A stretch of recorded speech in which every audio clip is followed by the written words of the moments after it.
ذات حق کا ظہور کیا ہے؟ قرآن ہے، قرآن تو نہیں ہے۔ ذات حق کا ظہور کیا ہے؟ ذات حق کا ظہور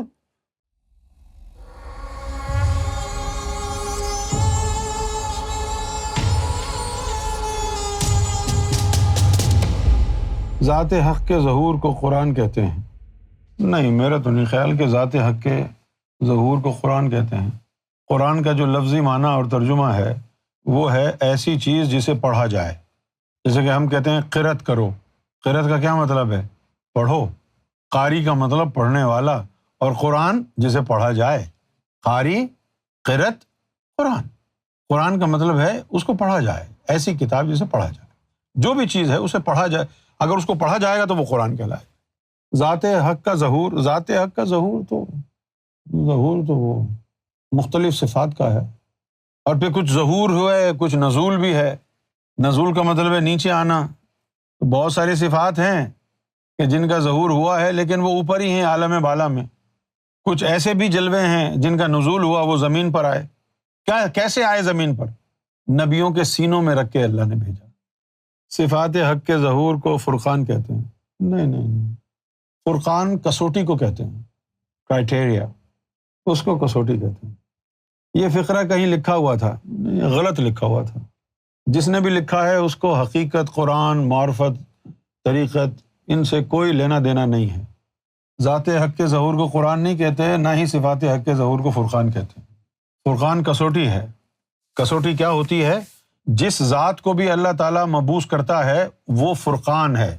جس ذات کو مبعوث کرتا ہے، جیسے آدم کو بھیجا، نبوت تو ان کا مقام ہے نا، لیکن ان کا کام کیا ہے؟ فرقان۔ جیسے مولا علی ہیں، ان کا مقام ہے فرقان کا۔ جو علی جیسے عمل کرے گا وہ صحیح ہوگا، جو علی سے بغض رکھے گا وہ باہر ہو گیا، کیونکہ علی فرقان ہے۔ دراصل کلام ہے، یعنی اس کو اللہ کا کلام کہا جاتا ہے۔ قرآن تو اس کو اس لیے کہا کہ اس کو پڑھا جاتا ہے۔ اصل میں اس کا نام قرآن نہیں ہے، اصل میں اس کا نام جو ہے مصحف، یہ اس کا نام ہے، اصل نام یہ ہے۔ قرآن تو اس لیے کہتے ہیں کہ اس کو پڑھا جاتا ہے۔ اچھا، اب آپ کہیں گے کہ وہ تو بائبل بھی ہے، تو بائبل کی تلاوت سنی آپ نے کہیں؟ صرف 2 آسمانی کتابیں ہیں جن کو بہت پڑھا جاتا ہے زبانی۔ ایک توریت، ہم تو گئے نا اسرائیل، ہم نے وہاں ان کی محفلیں بھی دیکھی، ان کی لوکل جو محفلیں تھیں، بڑے بھی تو کٹر ہیں، یعنی 4 5 گھنٹے تک تلاوت کرتے رہتے ہیں توریت کی۔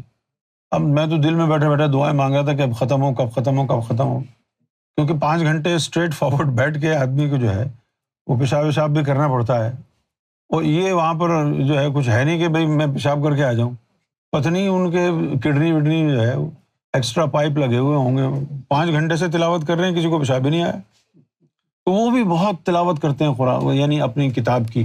اور دوسرے یہ قرآن مجید جس کو ہم بولتے ہیں، یہ اللہ کا کلام، اس کی بھی بہت تلاوت ہوتی ہے، اور اس کی تلاوت میں اللہ تعالیٰ نے مزہ رکھا ہے۔ بلکہ اللہ تعالیٰ نے قرآن شریف میں یہاں تک کہا کہ جب قرآن پڑھا جائے تو خاموش رہو، جب قرآن پڑھا جائے تو خاموشی سے سنو۔ قرآن مجید کی تلاوت سنو گے تو اللہ کی رحمت نازل ہوگی، کہ جب قرآن تمہارے سامنے پڑھا جائے تو اسے توجہ سے سنو اور خاموش رہو تاکہ تم پر رحمت کی جائے۔ تو شبیر حسین بھائی، یقیناً آپ نے گفتگو سن لی ہوگی، تو یہ اپنے پلو سے باندھ لیں، یہ جو آپ نے جملہ کہیں پڑھا ہے یہ اوتھینٹک نہیں ہے۔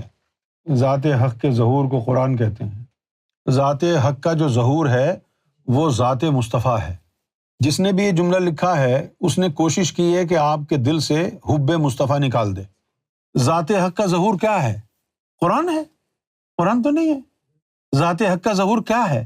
ذات حق کا ظہور محمد صلی اللہ علیہ وسلم کا وجود مبارک ہے، اور محمد رسول اللہ کی ذات ہی فرقان ہے، محمد رسول اللہ کی ذات ہی برہان ہے۔ برہان کہتے ہیں دلیل کو، اور فرقان کہتے ہیں کسوٹی کو، اور قرآن کہتے ہیں جسے پڑھا جائے۔